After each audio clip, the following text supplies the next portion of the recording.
تاریخ اقوام کشمیر، تحریر محمد دین فوق، راوی کھانڈے عاشق حسن، قسط نمبر 1، عنوان تانترے۔ کشمیر کے کشمیری پنڈتوں کے خیال میں تانترے لفظ تانترک سے نکلا ہے۔ تانترک تنتر جاننے والے کو کہتے ہیں۔ تنتر، منتر اور جنتر تین لفظ مشہور ہیں۔ منتر سے مراد درود وظیفہ لیتے ہیں اور جنتر سے مراد تعویذ ہے۔ منتر اس کو کہتے ہیں جس کے ساتھ جنتر بھی ہو اور کوئی عمل بھی ہو۔ کشمیری پنڈت اسی لحاظ سے تنتروں کو برہمن تصور کرتے ہیں۔ غالباً اسی بنا پر 1891 کی مردم شماری ریاست جموں کشمیر میں جن 11 ذاتوں کو صفحہ 164 166 پر برہمن کاشتکار لکھا گیا ہے، ان میں ایک تانترک قوم بھی دکھائی گئی ہے۔ اس رپورٹ کی ان 11 ذاتوں میں کچھ راجپوت ہیں، کچھ افغان ہیں، مگر سب کو برہمن ہی لکھ دیا گیا ہے۔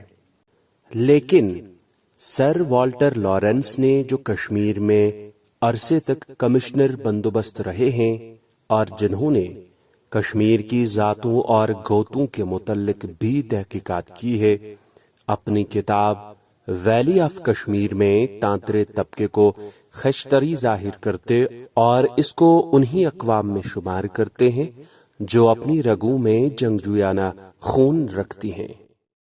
صاحب نے راج ترنگنی کے مختلف نوٹوں میں ویلی آف کشمیر کے مصنف کے نظریے سے اختلاف تو نہیں کیا، البتہ یہ لکھا ہے کہ تانترے قبیلہ اور دوسرے مسلمان دیہاتوں کی شکل و شباہت اور رسم و رواج میں کوئی فرق نظر نہیں آتا، اور اس کی وجہ یہ ہے کہ تانترے مسلمان دوسرے دیہاتی مسلمانوں کے ہاں آزادی سے شادی بیاہ کے تعلقات قائم کر سکتا ہے۔ صرف اس بات کا اطمینان کر لینا اس کے لیے ضروری ہے کہ لڑکی یا لڑکے کا خاندان زمیندار قبیلے سے تعلق رکھتا ہو۔ مصنف طارق حسن نے بھی کشمیر کے قبائل زمینداران کا ذکر کرتے ہوئے جن 8 قبیلوں کا ذکر کیا ہے، ان میں ایک تانترے قوم بھی ہے، اور لکھتا ہے کہ این 8 اقوام در عہد راجہ صاحب سیف و سنان جنگی و پہلوان از قوم کیشتری بودند۔ کشمیر میں لوہر خاندان نے قریباً 150 سال تک جو حکومت کی ہے، اس میں لون، تانترے، ڈار، ماگرے اور ڈانگر اقوام نے بڑا حصہ لیا ہے، اور حالات کے مطالعے سے معلوم ہوتا ہے کہ وہ کشمیر کی جنگجو اور لڑاکا اقوام میں ممتاز درجہ رکھتی تھیں۔ تانترے کا اصل تلفظ زمان قدیم میں تنترن یا تنترین تھا۔ رانی سگندھا کے 904 عیسوی تا 906 عیسوی کے عہد حکومت سے اس قوم کا عروج شروع ہوتا ہے۔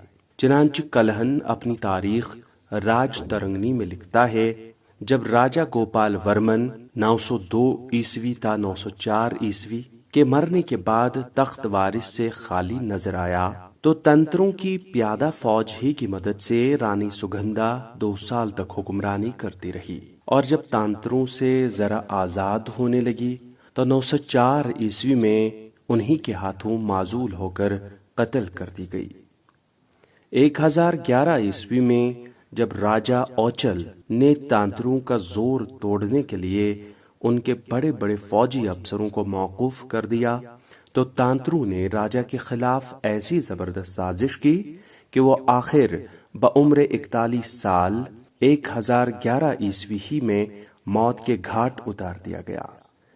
اس راجہ کے بعد ایسی طوائف الملوکی شروع ہوئی کہ ایک دن اور ایک رات کے عرصے میں 4 پہر کے اندر 3 راجے کشمیر کے تخت پر بیٹھے۔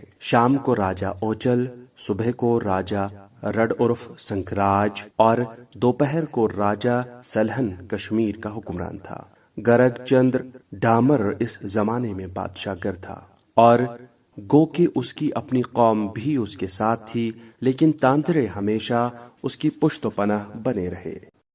راجہ سسل کے عہد اول 1112 عیسوی سے لے کر 1120 عیسوی تک گرگ چندر کی فوج کے بڑے بڑے تانترے جرنیل بادشاہی افواج کا مقابلہ کرتے ہوئے مارے گئے تھے۔